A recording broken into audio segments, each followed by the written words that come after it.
this is Domenico from Rock Show Addiction. We're here with Chris from Motionless In White. Right here in San Francisco. And the first thing I wanted to ask is, like, how's your day been so far in San Francisco? Have you guys gotten to do anything cool yet, or just been hanging out? Or? We kind of started driving really late. We left from Seattle. We had a day off, so we left really late. So we kind of just got rolled into Seattle or San Francisco. We were supposed to be here. So since then, I've just been getting ready and doing all of our loading and everything. But today's awesome because it's warmer and there's no snow like we just came from. And Good stuff, yeah. So the next thing I wanted to ask was, in the past you guys have toured with a lot of straight up screamo, metal and hardcore bands. How does it feel that for once you're kind of not the odd band out on this tour, considering most of the other bands are kind of dark and theatrical, kind of like you guys? As far as music goes, I feel like we are the heavier band on the tour. But obviously with looks, everybody kind of fits in. So it's nice to be on a tour where it's not, I guess you'd say, not threatening as far as people ripping us apart for the way that we look or anything. So that's another reason why this tour is amazing. Like the last tour that we did like that was October, when I was a band called Black Veil Brides, and that was also pretty cool because it was we're playing to people that are very relatable to us. So it's been awesome this tour. Awesome, yeah.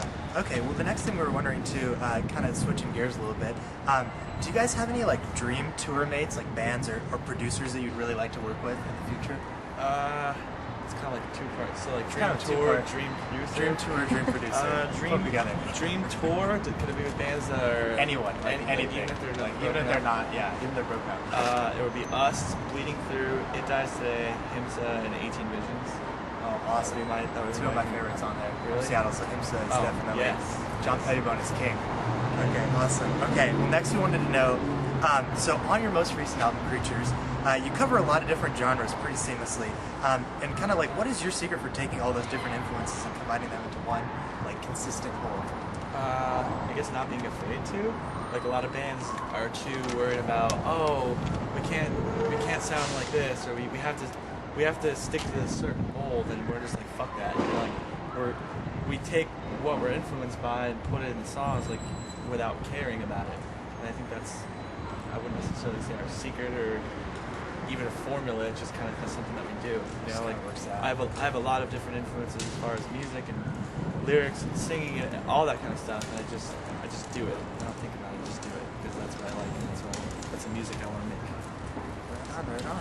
Okay, awesome. Well, so next thing I wanted to ask was, so there's a whole song on the new album that centers around Abigail Williams and the Salem witch trials, and we were just kind of wondering, were you kind of more influenced by just the play of The Crucible or the movie with Winona Ryder, and just kind of what inspired you, to write about that? Why did you think, I kind of want to, write this song about that movie?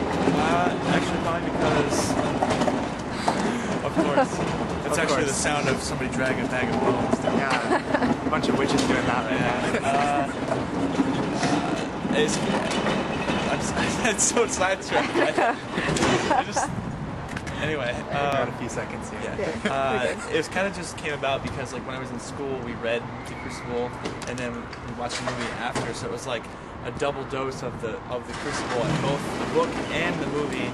I loved the story, but they bored the fuck out of me. The movie just got so oh my, That's what I be felt over in high school too. Yeah, I hated it, but I loved the the whole Salem witch trials story, or legend, or whatever you want to call it. Back in history. So what I did is I wanted to kind of take my shot at how people remake movies.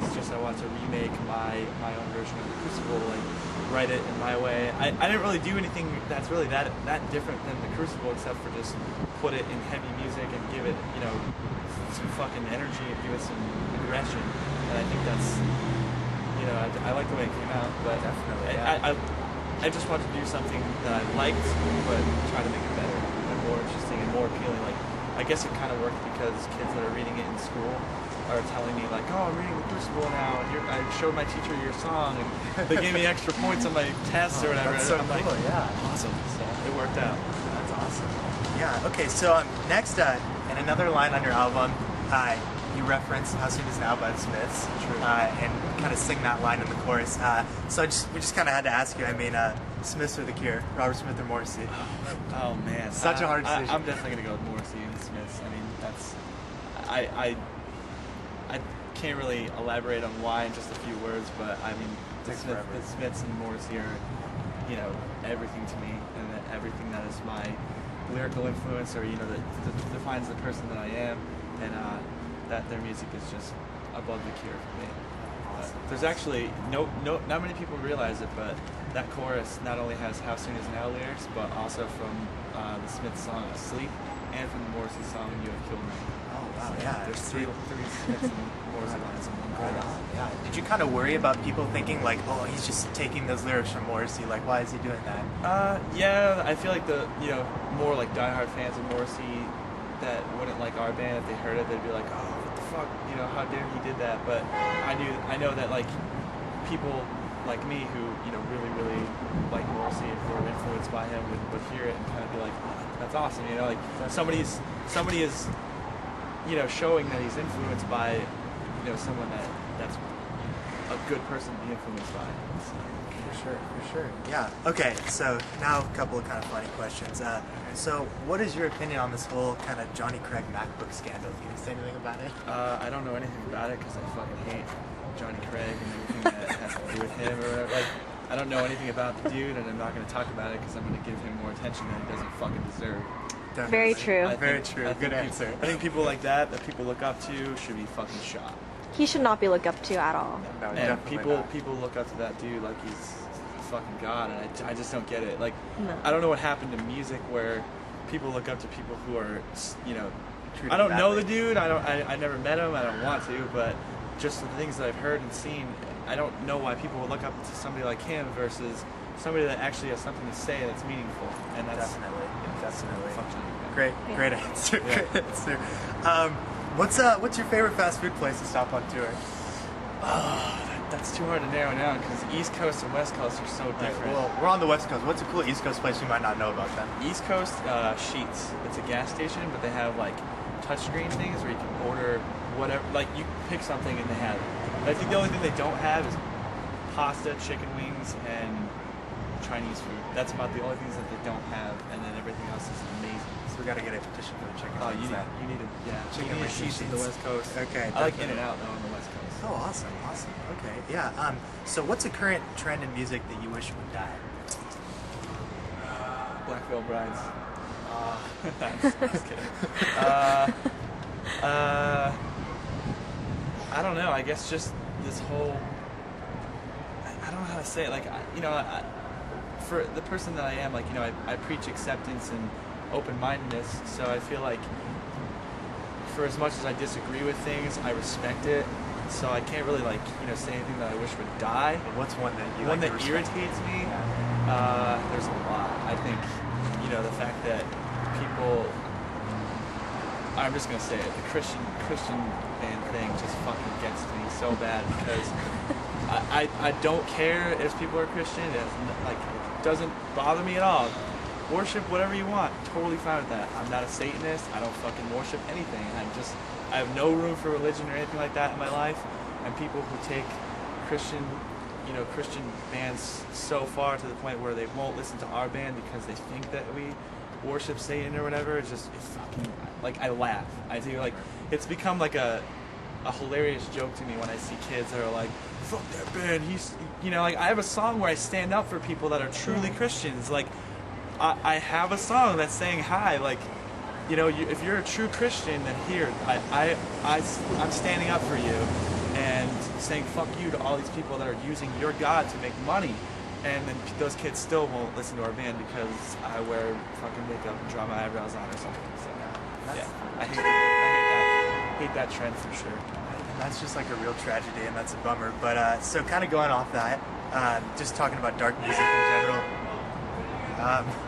In past like interviews, press releases, stuff like that, you talked about some really like decidedly like non-scene influences that came out on Creatures, like bands like Marilyn Manson, Cradle of Filth, a lot of dark stuff. What would you say was like the darkest musical influence on the album, and what was like the lightest musical influence, like any specific artists or albums? I mean, our main one has always been like, you know, Bleeding Through and Cradle of Filth, like those, you can hear those the most. I mean, we do have like influences from so many different stuff, but like Marilyn Manson is a huge one for me personally, just because, you I think he's a genius. Yeah, And me too. everything- Definitely. Yeah. I think that there hasn't been another person that's done what Marilyn Manson does since Marilyn Manson. And not that I'm trying to copy him or in any way trying to imitate his legacy. I just want to help carry on something that I thought was genius that is missing in the world, or will be missing what he's done. So he's been a huge one. As we covered, Morrissey and the Smiths, another person that I think is a genius that I want to help carry on. And I have no problem saying, spilling my guts, just saying whatever I want to say out in our songs, like just like Morrissey. I have no issue with, are people gonna think that I'm emo or whatever? It doesn't matter to me. And he's another person that has never cared. Just says what's inside of him on paper and sings it. So it's in Smiths. Yeah. Heavy, dark, light. Light. Yeah. Awesome. What's the Manson album that got you into Manson? Portrait of an American Family. And then I like Golden Age of Protest a lot. Yeah, great albums. Okay, so what do you think? You kind of already covered this a little bit, but what's kind of the best way to stand out, within this scene or genre? Not be afraid to be different and go against what everybody else is doing. We've toured bands over and over and over. I'm not saying we're by far not the only people that look the way we do or sound the way that we do. We're not doing anything that's completely unique, but in today's music world, everybody looks the same. Everybody wears fucking V-necks. Everybody wears cut-off jeans with Tom shoes and the beanies that hang off their fucking head. And I could tell you thousands of bands that look exactly that way, and they're Christian bands, or they're bands that do the same things every fucking night. It's like, how could people keep buying these bands and keep supporting these bands and not give us a chance when we're offering something that is a little bit different, or that isn't the same shit, just recycled. So I don't even know if that answers your question. No, it was a great answer, and that's why we like you over here at the site for sure. So also we wanted to say, what were you like in high school? Was there any non-music things that would be surprised that you did in high school? Any teams, clubs, or anything? Not so much in high school. When I was a kid, my mom kind of got me into playing baseball, so I played baseball until I was 13, and then of course I got into skating and riding my bike, and then it just kind of went into music after that. High school, no, I was just the kid that got made fun of by the football players, and just went against what the whole popularity thing was, what everybody else was doing. So that was high school. Right on. Okay, so what's the craziest or most touching fan experience you've ever had? Probably when people, it's not a unique fan experience, but when people come up to me and they're like, I really relate to your lyrics, or your lyrics speak to me, and anything along the lines of that, because the reason why I make music and that I create art is because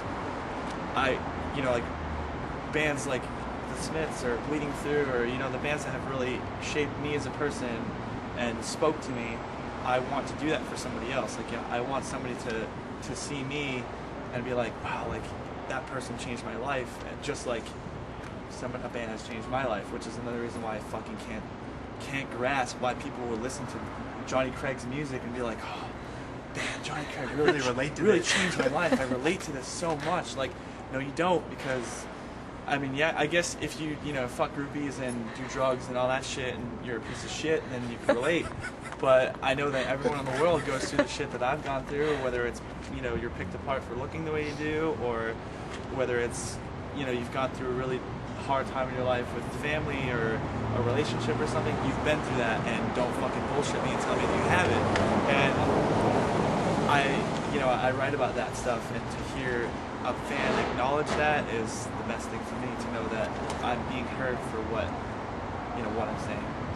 That's really awesome. And okay, so finally, just tell people why they should check out your band, Motionless In White. I think you just have said it so many times. Yeah, I know. Just one word or one sentence, real quick. Just sum it all up. Oh man, one word's too hard.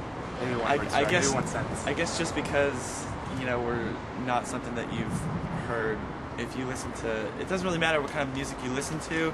There could be something in our music, whether it's lyrics or whether you like singing or screaming or our music or image, there's something that you will be able to relate to, and that's what I think music should be about. So listen to us, check us out, and find something that you could find in our band that applies to you. Awesome. Well, thank you so much, Chris. Thank you.